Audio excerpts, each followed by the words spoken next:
extension, and when they then disappoint you, then do not fulfill those expectations.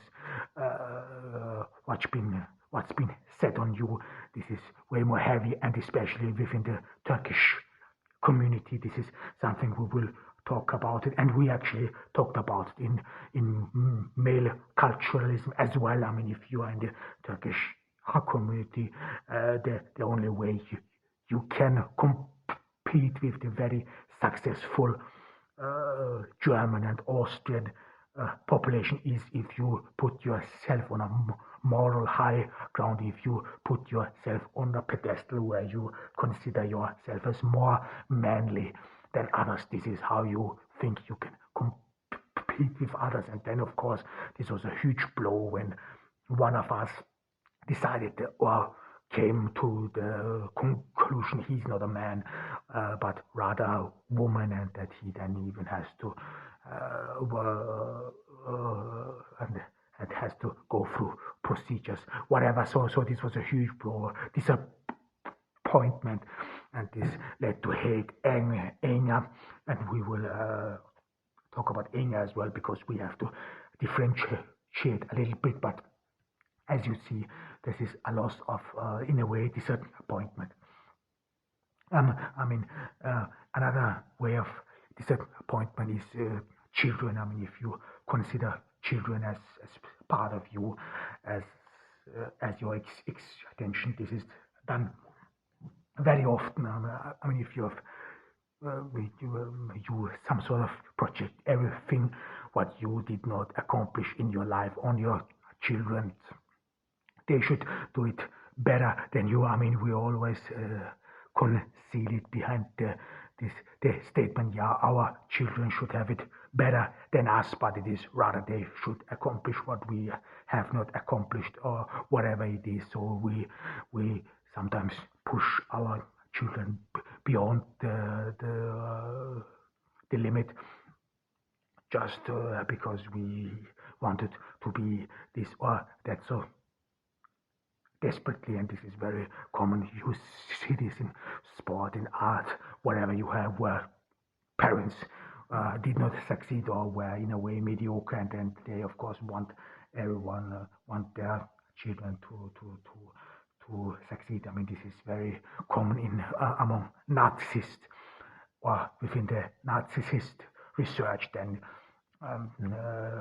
parents some sort of share their children's successes through the as well, so as part of them. So this is then nothing else than a younger version of this person who is successful, whatever it is. But of course, we have to say it is indeed reasonable as well. I mean, if you are a parent, whatever, or if you're a parent, then of course it is reasonable that you fear for the life of your children as well. I mean, it is not only about it is not it is not only about being your child, or whether what sexual orientation your child is. I mean, my parents died in 2012. I mean, we never knew how their reactions would have been to my older brother becoming a transsexual. I mean, we don't know. However, nevertheless, in the end, this is your child, and you will never forget. I mean, I always uttered my skepsis and doubt about transsexuality, whatever. I mean, why can't you just be gay? Why do you have to go through this procedure? I mean, in that sense, whatever. I mean, I don't want to go too deep into it, but it is indeed the case that I mean, if you're obese, you don't feel well in your body. However, that some people who are not attractive, for what reason they don't feel well about themselves, and it makes you actually stronger. And you always have to understand, or should ask yourself, self. Why do I need to be different?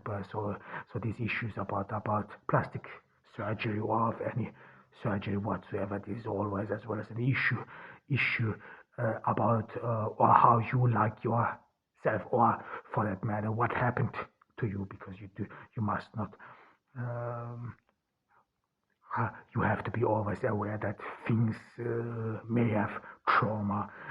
This is something we always have to look into it, because a lot of people have a traumatic background, and there are of course some issues like that due to one one famous example, for example, is Michael Jackson. I always bring this up.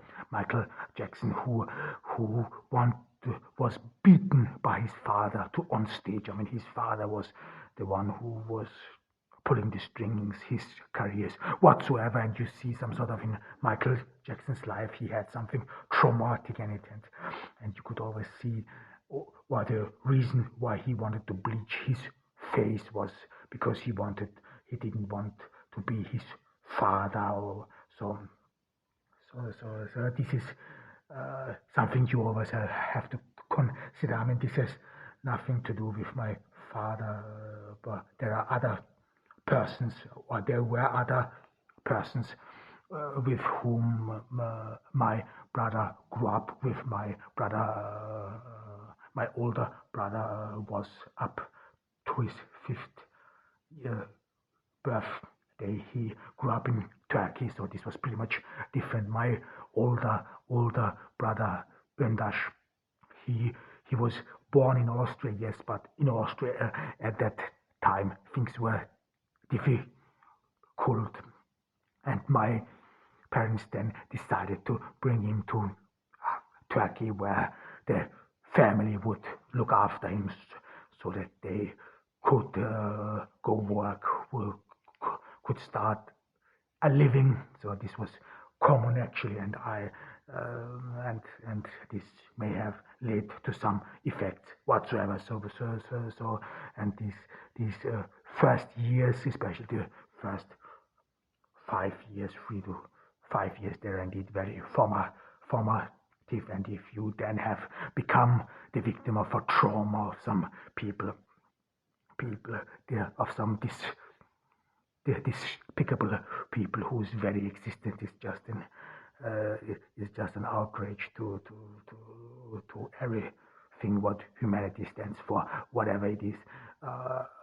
Whatever it is, I mean, however, this is something we always wanted to take into consideration, and this is indeed a very case that you some sort of fear to be the person, that you in a way fear to be the to become the person you don't want to be, that you fear to become the person who is victim, who is oppressive, whatever. I mean, this is even called, there's even a very famous expression for it, or diagnosis. This is called Stockholm syndrome. This is when hostages, or those people who are being kidnapped, when they more and more through being exposed to their perpetrators, that they more and more become like them, that they more and more think like them, and so on, and then even become accomplices with them, and so on. So this is indeed very, very frightening, thoughtful, and this is something we should always be aware of, and this in a way fits in this as well. I mean, it is fear and hatred. I mean, this is with Michael Jackson, we knew, because Michael Jackson even said it. I mean, I didn't. I do admit I only heard about it through second hand, so not from the origin. However, but Michael Jackson is said never wanted to be like his father, of this oppressive figure, and you can as well translate it to other things as well. So someone feared to become a certain person, and we finally in the end found out who this person is, what my brother probably didn't want it to become this despicable human being. However, but this was not my father, not at all. And however, I mean, this is indeed fear to become this person, or fear in that sense, in that sense, if you want to understand, fear was rather that to hurt someone else. This is what you fear as well, that you hurt people.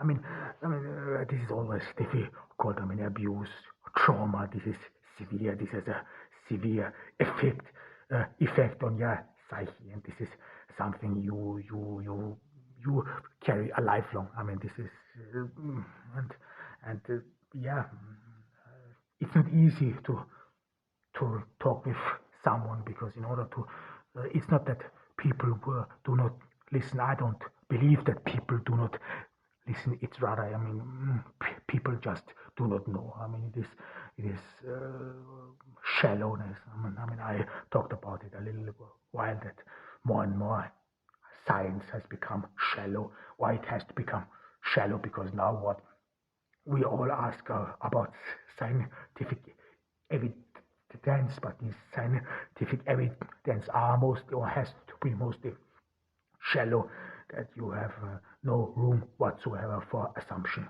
or some reasonable hypothesis, and this then leads to certain developments. I mean, of course, we talked about it, Freud, or the psychoanalysis with Freud. This is not really science, and if you then try to argue with Freud, you come to or go down a certain road. But this is what we are some sort of struggling with right here as well. I mean, I'm trying to get away from this Freudian pleasure principle, from this simplistic object fixation, but we are, every time we are drawn to it. I mean, this is of course, this hate, or this analysis of hate, is an attempt to go beyond this this this this this approach of Freud. So we want to try to find social understanding, and this is what we will try to do in the next episode. We will more and more try to seek social understanding, and we try to do it right now as well. But of course, before we can continue, we have to bring in another word, and this is anger, because we some sort of thought right now that hate is something really a dislike of the existence of something, and that hate has a history.